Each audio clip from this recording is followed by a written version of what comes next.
البوست ده محدش هيقرب له علشان مش على مزاجنا. هو ليه الناس بتربط ان ابن الناس او بنت الناس بمستوى عيشتهم؟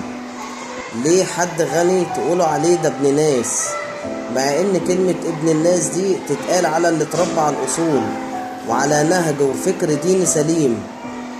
وعلى فكرة، في ناس كتير فاهمة غلط في موضوع تربية ولادها.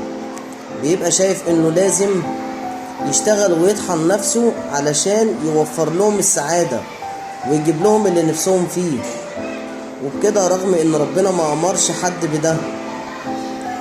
ده غلط، مش صح، لان التربية بتكون تربية دين.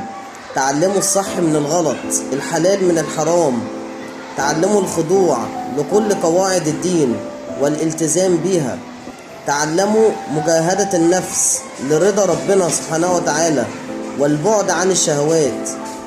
اما بقى موضوع الاكل والشرب واللبس والطلبات دي اسمها رعاية مش تربية. كان في مثل زمان بيتقال كنت بحبه. المثل ده بيقول ابني ابنك ولا تبنيله. اعتقد ما بقاش موجود الكلام ده ولا حد بيفكر فيه، او نادر يعني.